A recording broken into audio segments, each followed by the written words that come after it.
guys, hi, this is my friend. We are here at Lukuyani Prayer Mountain. So you are talking about fear. Yeah. Yeah. So we are going to speak about countering fear spiritually. And in the spiritual world, we have to understand that fear is one of the greatest weapons that the devil uses to attack believers. And so as Christians, we have to counter it. The first way of countering fear, you have to encourage yourself. Then you get to understand some things that make you fear. Then you rebuke them, and apart from that, you just fight. Encourage yourself in every spiritual warfare and believe that Christ is going to give you strength, because there's no battle that we've ever fought by our own. It is Christ who fights for us and gives us strength. So we should just fight and give Christ, or pave the way for Christ to battle on our behalf as Christians. Then another way of countering fear, get some times or difficult things that you feel like you cannot make in life, and now begin dealing with them. For instance, let's speak like we have some hours of the night that are for spiritual warfares. Like let's get like 12 o'clock, that's 1, 2 to 3. Those are most hours spiritual warfare. 1, 2, 3. 12, 1, 2, and 3. Yeah. So you find like those hours, learn to wake up. And you will find more attacks spiritually because you are wrestling with the spiritual world. But it should not be a way of getting you out of the spiritual warfare, kwa sababu ya zile encounters zenye unafanya nini unapata. So as the more you fight spiritual, you are encountering, there is no way you will accept to fail or begin a battle that you will not finish. And if you do such a thing, it means when you come back to the same spiritual warfare the other time, then you will do what? You will use more strength to fight. So it is good to accept that warfare, put yourself in a position to fight, then raise more sacrifices. There are spiritual warfare. For instance, you are dealing with family elders. You'll find that such things need sacrifices. Then they need somebody to confess, rebuke such things, refuse those altars, and be ready to come out of them. And in such a way, you'll find that God is going to help you, God is going to empower you, so long as you are going to believe, so long as you are going to give yourself strength, you are going to encourage yourself, you'll find like you'll grow spiritually. And in another way, God will give you a great tool of going to deliver other people from the same altars or from the same fear. Okay, my question is, what made you fast for 2 months? For that 60 days. Okay, I've been praying for my ministry. I actually love my ministry. I do sing. And have you been going dry fasting or with water?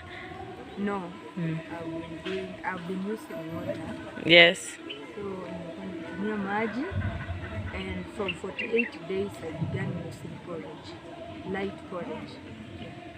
Wow, but God has done it.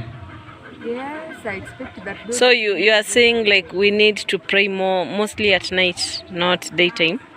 Yeah, pray mostly at night, because that's the time when the devil is fighting most. The devil doesn't do his attacks or his evil works during daytime. He attacks mostly at night, especially from 12, 1, 2, and 3. Those are prayer hours for Christians. And if you're going to sleep at these hours, you'll find that the devil will be empowering, will be overpowering you, he will be exceeding you. So you have to fight. There's no way you'll sleep at those hours and expect to defeat the devil. Okay, so what can you give us advice to youths? Okay, I'll give the first advice I'm going to give to youths about the present society. I like to tell them to be creative, then look at the talents that God has put in them, and try to work towards achieving them. For instance, let's look at the ministry that people can preach, that people can sing. You'll find like in the singing ministry, you are not just going to sing and entertain people, but you are going to minister. And because you have to minister, it means like you're going to pray for the Holy Spirit to come down. For instance, in the time of worship praise, they should not be normal praises, but we should expect the Holy Spirit to come down. You know, most people have believed that during preachings, when people are deep in prayers, is when God performs miracles.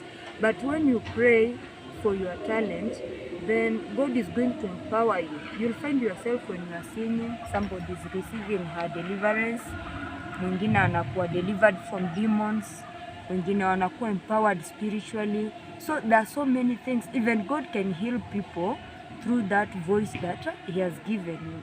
Just the way you minister, the Holy Spirit moves in the congregation and He does mighty things.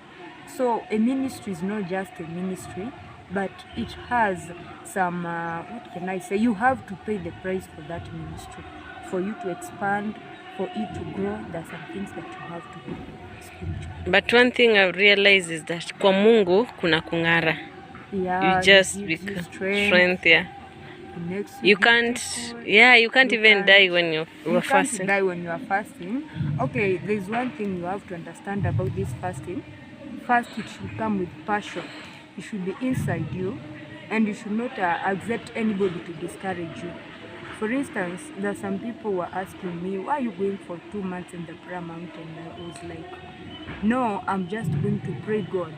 Some were telling me you'll die, some were discouraging me, but I told them like, whoever ordered me to go for those days, because God Himself told me to come, He is going to give me strength. And I have actually seen God giving me strength, empowering me until this present day.